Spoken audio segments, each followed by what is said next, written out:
What's going on, guys? ShadowNinja here, and today I want to talk about a sniper called Embraced Identity. This is a craftable sniper from the Pale Heart, and it is one of my favorite weapons, specifically favorite special weapons right now. And a lot of that has to do with the fact that Bungie has done some significant improvements to the overall feel of snipers and the value of snipers in PvE. This has been a long project for them, and honestly, they're in a pretty good spot, and some of the artifact mods right now in the season really enhance it. Now, this video is in Act 2, so maybe there are more juicy stuff to snipers. I doubt it, but who knows when it comes to Act 3 and their new artifact mods to drop there. But yeah, a lot of good stuff. We're going to go over all the details when it comes to the perks and the God Roll, and as well as talk about the frame of this weapon and what that means for a sniper, and understanding what sniper can do what and where they sit when it comes to DPS and things like that. But before we do any of that, just want to mention, if you guys enjoy the content, be sure to hit that subscribe button and bell to be notified when I do drop more content. But yeah, this Void Sniper is craftable and from the Pale Heart location, which means it has one of my favorite origin traits in the game right now called Dealer's Choice. Now,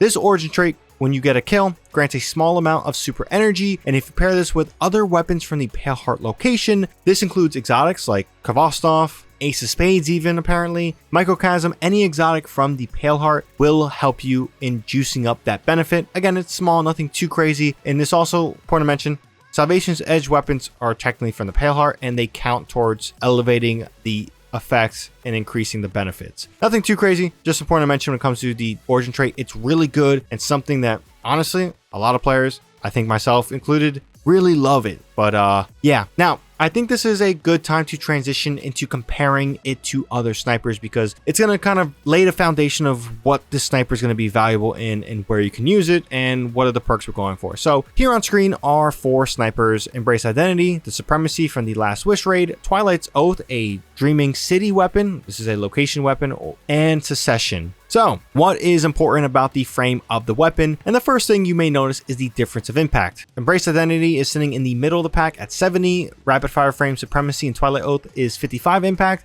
and Secession is at 90. And traditionally, you may see this like, man, Embrace Identity is in the middle, it does the second best damage, that's really good. Well, that's actually not why it's the second best frame in the game, and honestly, less impact the better, especially if you want damage over time. Rapid fire frames have a way better rounds per minute, and that means sitting at 140 is that you're going to get the overall best damage over time with those weapons. And Twilight Oath, you may be seeing in the screen, is, I do have Precision Instrument selected because this is a solar Precision Instrument rapid fire frame, pretty much the gold standard of the best possible sniper, if it's not still hunt, in Destiny 2, and that is big. There is incendiary rifle rounds that scorch per hit, there's Sniper's Meditation where you get escalating damage per hit, and then you have Precision Instrument with precision damage. There's a lot going there where Twilight Oath is really cracked out. That's not to shit on Embraced Identity. This has Precision Instrument, it's in the middle of the pack, which makes it honestly the most flexible sniper to use. Secession you really want to use when it comes to majors, champions, especially with anti-barrier mods. There's an avenue to use Secession,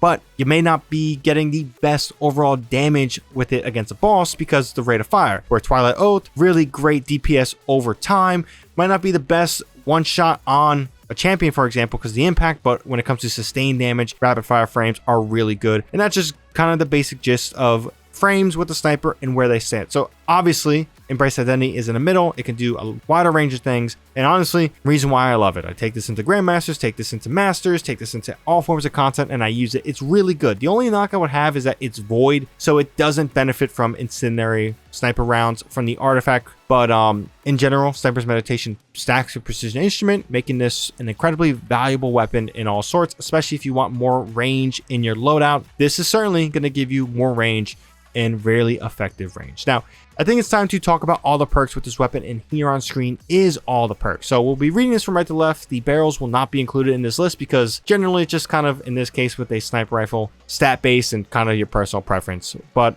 all the way to the right, we already mentioned this origins trait.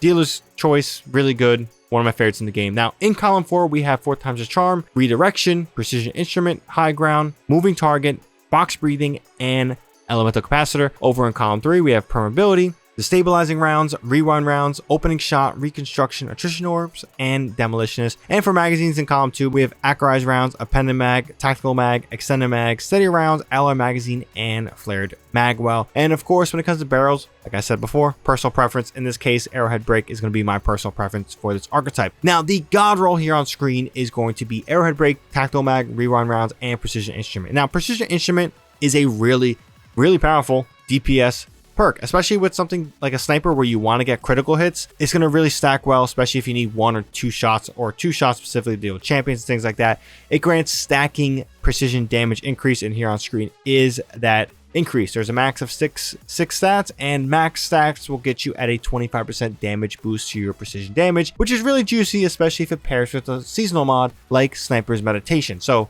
again, the overall output damage is going to be on the higher side for snipers when it comes to perks, because precision instrument is a thing. Precision hits with the sniper make sense, and then Sniper's Meditation is really good here. Doesn't, like I said before, match with the incendiary rifle rounds with the seasonal artifact because it's void, but again, the precision to Sniper's Meditation combo is really damn good. And then rewind is just a perk that benefits from precision hits and refilling the mag from reserves. Really good. One of my favorite perks in the game at the moment. So yeah, that's the god roll. And in general, guys, I love the sniper. It's really good in all forms of content, especially if I need more range. And if you guys are iffy on snipers, I recommend you guys craft it, give it this god roll, give it a go. See how more range from a special weapon can do for you. Again, snipers may not be everyone's cup of tea, but I do think at this point, it's reached a level that is certainly worth trying in the PvE sandbox in all forms of content. Just if you guys are using this sniper rifle instead of a rapid fire frame, make sure you bring a more optimal DPS option, like a bait and switch Apex Predator rocket launcher if you guys need some juicy damage. But in general, one of my favorite weapons in the game right now, especially in Act 2 of Echoes. But